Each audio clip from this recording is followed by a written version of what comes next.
kapayapaan. Ito ang kanilang kasaysayan.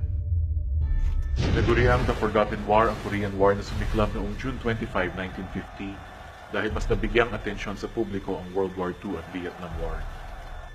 Maging sa Pilipinas, iilan lamang ang nakakaalam na tayo mismo ay lumaban sa Korean War. Sa ilalim ng United Nations, nakilahok tayo upang ipagtanggol ang kalayaan ng South Korea.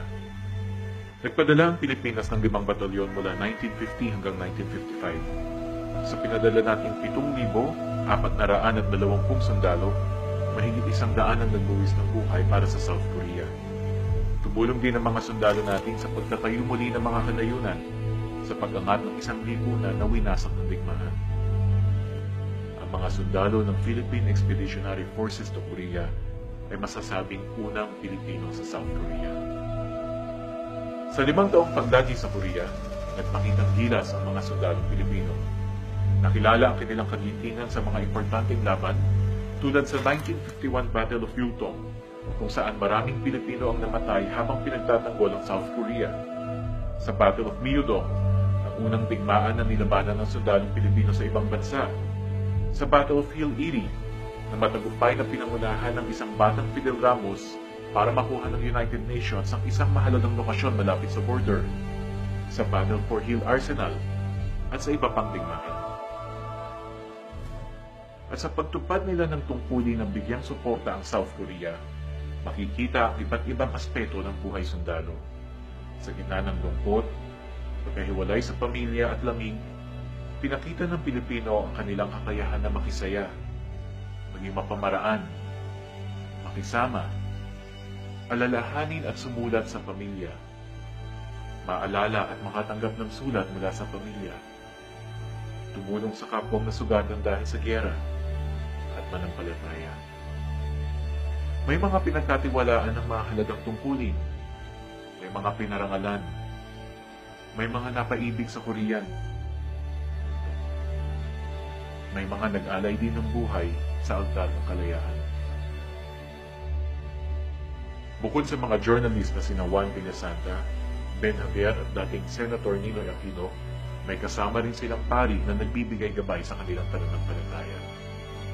Umuwi ang unang batalyon noong 1951 at binigyan sila ng malaking parangal.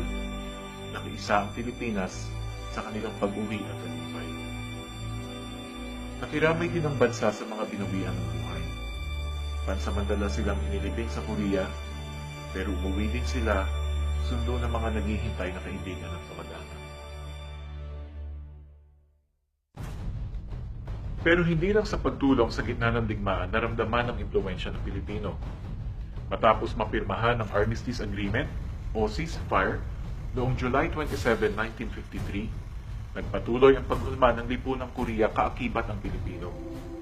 Malaki ang naitulong natin sa reconstruction and rehabilitation efforts. Tumulong din ang ilang Pilipinong misyonaryo sa mga naulila ng Korean War.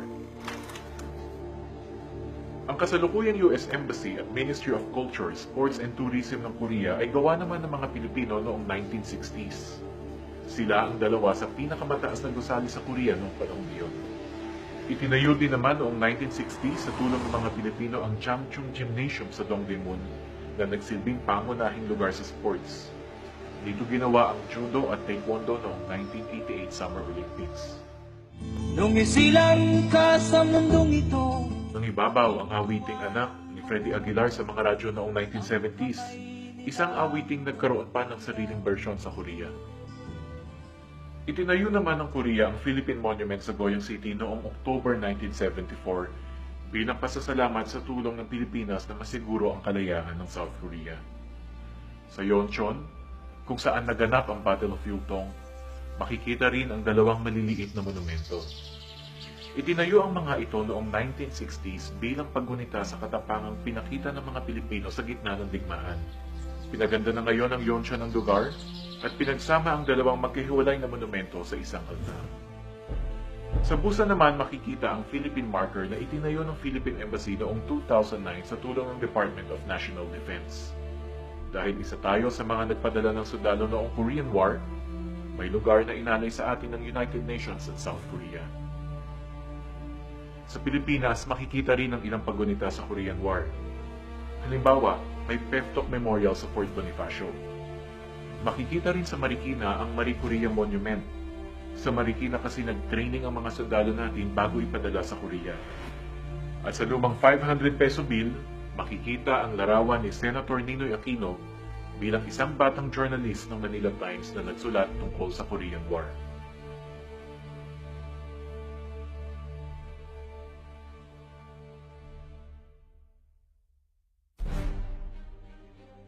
Ang pagkakaibigan ng Pilipinas at South Korea ay isang pagkakaibigan na nakapaloob sa kasaysayan ng diplomatic relations.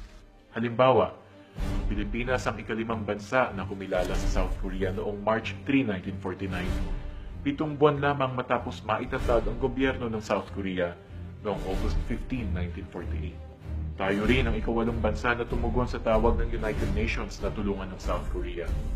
Wika nga ni General Carlos P. Romulo na siyang presidente ng United Nations General Assembly mula 1949 hanggang 1950. The application of military sanctions in Korea is in itself an act of greatest significance.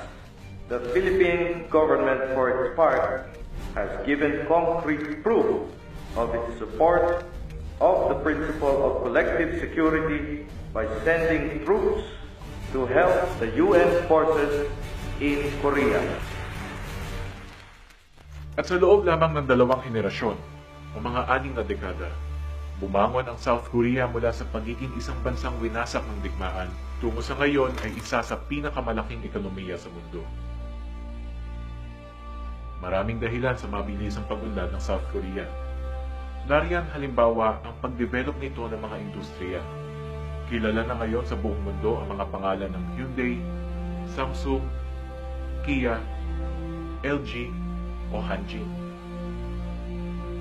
Malaki rin ang suporta na nakuha ng South Korea mula sa international community at sinamantala nila ito.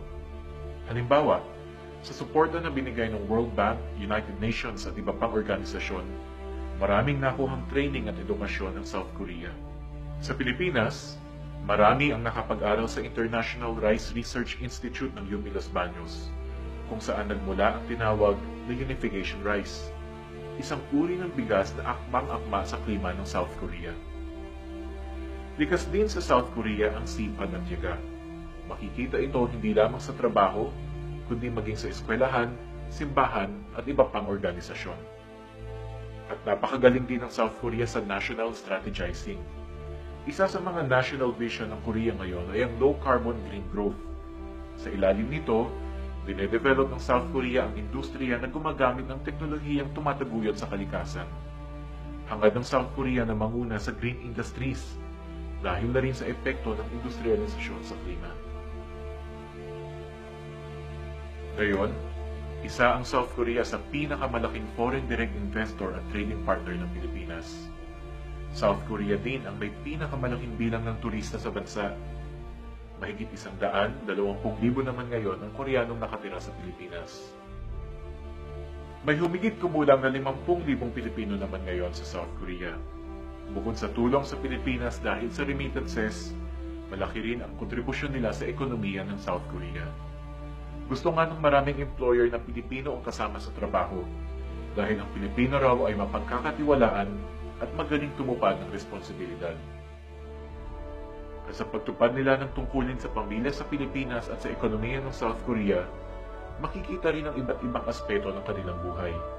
Sa gitna ng lungkot, pagkahiwalay sa pamilya at lamig, pinakikita ng Pilipino ang kanilang kakayahan na makisaya, maging mapamaraan,